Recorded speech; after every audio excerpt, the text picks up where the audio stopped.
Yeah. Every hood's the same. Every hood's the same. Come on. I'm not going to read the entire message because it's really long. It was really cool though. About wanting to join the military and wanting to be a military policeman. In saying that, okay, going back to what I was saying. In my story, I scored a 31, which is bare minimum. They offered me airborne infantry. I said no, not gonna happen.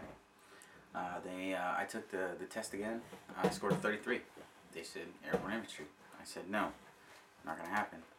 I took it again. I scored a 40. I scored a 45 in my ASVAB. You scored 1 point higher than I did, and I got MP. And I don't know the reason why you can't get MP. You just have to be persistent with the recruiter and tell them, not the recruiter, but the individual at MEPS. You need to tell them that, you know, all you want is MP. There's got to be an exception. There's got to be something that can be done. And just take no for an answer. If not, just walk. I mean, until they come to their senses or they change it where they drop it to 45 and you get in. I don't see a reason why not. Because I know of a fact, my GT score, which is like a curriculum thing, my GT score is 101. They tell you need to have a 110 or higher to get any job in the military. I got a 101 and I'm an MP. So I didn't have a high school diploma. I didn't have a GED. I ended up having to get my GED eventually. But what happened was you know, I scored so low, and then I got my GED, and then I got my diploma. Long story short, I became an MP. So your GT score, if it's a 46, you're probably at a GT score of 103, which is pretty high. I've seen MPs in the MP Corps that have only been in for 2 or 3 years that have a GT of 99, 98, 100, 95, I think one of them I saw, one of my soldiers. So, and don't go infantry. Not to say there's anything bad about the infantry, but don't settle for something just because you think you can't score higher. The ASVAB really isn't that hard of a test. I went from a 31 to a 45 within days. So yes, you can make improvements. And yes, you can score higher in ASVAB. You get a 50, it's 110. That's what they're asking for.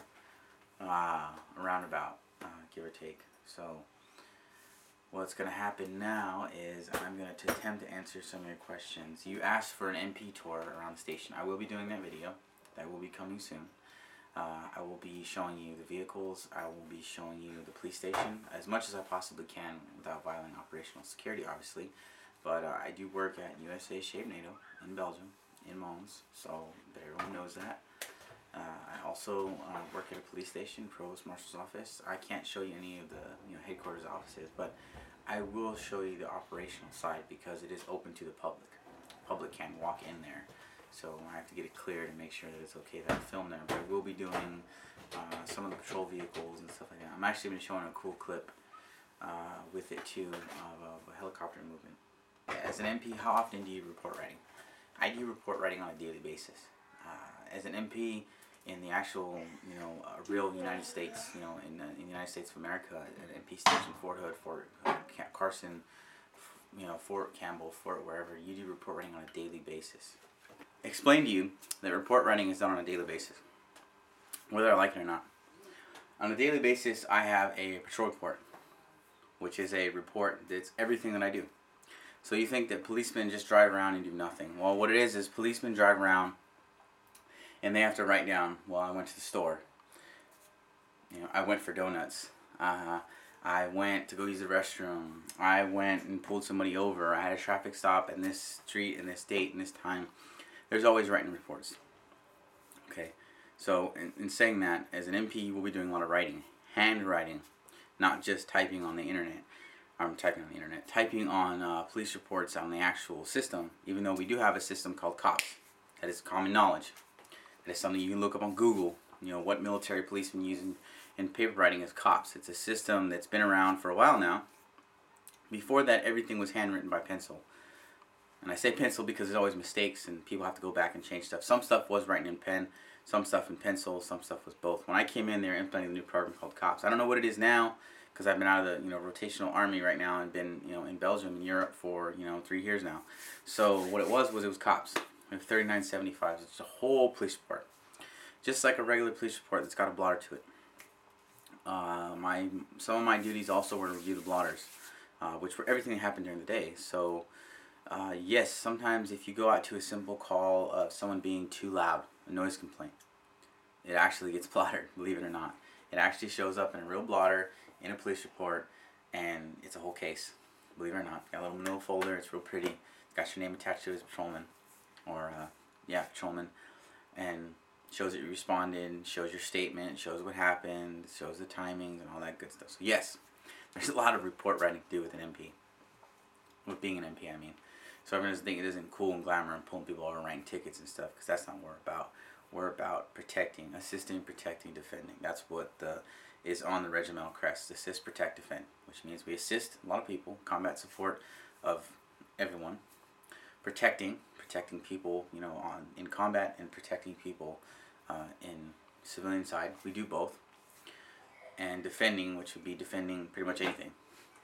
So, going on to the next question. How do you learn in AIT? Does it help when you get into your unit? Let me tell you something. My wife, Sophia Alejandra 9, she was asking or talking about self-based training and other stuff. So what the deal is that when you are an MP, you're part of the military police corps, okay? Engineer corps, medical corps. Believe it or not, infantry doesn't have a corps. They're just the infantry. So, not saying anything bad about them. They don't actually have an actual corps. It's just infantrymen. So a little bit different. Communications corps. So one station unit training, or OSUT, which you're going to attend. On your little contract, it'll say 19 weeks OSUT. Okay. One station unit training is when you have one station for basic and AIT combined, 19 weeks.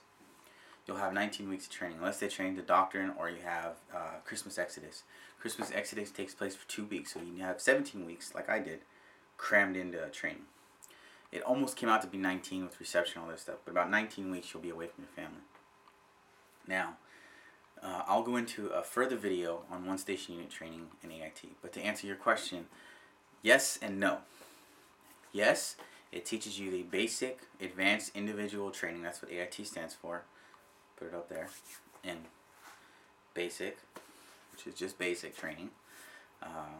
BCT, basic combat training. Same stuff. Everyone goes through it. Everyone. Infantry, everyone goes through it in the Army. So one station unit training as MPs is that you have your same drill sergeants when you're basic, and they're drill sergeants, drill as in drilling you, and sergeants because they're NCOs. So you have basic, which is 6 weeks, I want to say, and about 9 or 10, 11 weeks of AIT. I could be wrong, so don't quote me on that. I'll put it there when I find out, because I don't really remember. It's so long ago, 2002, long time ago. Anyways, so what happens is you have one station unit training. So it teaches you, I know I'm way off subject right now with your question, but it teaches you the basic knowledge of your advanced individual training of your MOS, your military occupational specialist. That's what MOS stands for. What it does is it shows you how to do the report writing. It shows you how to use the radio, how to talk on the radio, how to be an MP, and the basic knowledge of don't have your hand on your gun like John Wayne. Also, that to give you a better understanding of being a military policeman. It shows you how to work the road, patrol, shows you how to write reports, like I said, radio, shows you how to interact with people. They actually have a house that is a scenario-based house where husband, wife, 2 soldiers, your basic training buddies, are fighting and going at it, and you show up. So, real quickly, most people think, oh, you kick the door and poof, you yell at them, tell them, what the F are you doing, blah, blah, blah, you guys are crazy, blah, blah, handcuff everyone and everyone's happy. No, that's not actually what happens. They actually show you the proper way to respond to a call, whether it be a domestic, whether it be sexual assault, and all that good stuff. So yes, it does show you, but it doesn't show you what type of people you'll be engaged with, and also the laws that are at Fort Hood, Texas. So you gotta learn Texas law. Fort Carson, Colorado, you gotta learn Colorado Revised Statute, which is CRS codes. So it gives you the basic knowledge of how to respond to a call instead of just showing up and shooting everybody. Not that you would, but it gives you the knowledge to know how to respond to a basic call. And then when you get to your unit, you'll be further trained. They have actually MP Cert. MP Cert stands for Military Police Certification. MP Cert is you go through when you get to your unit, where you get sprayed in the face with mace, You have to handcuff, you have to search someone, you have to pull somebody over, you have to go through the basic police stuff that goes on at your posting. I've been through it a couple times. I've been sprayed in the face 3 times by OC spray. I don't know what the heck it stands for, but I'll look it up. OC. It's cayenne pepper mixed with a bunch of other stuff. It really doesn't feel good. So I've been through it a couple times and it sucks. So I hope that answered your question. I know it's kind of lengthy, but I tend to be long-winded. Yeah. Yeah. Fool. You know how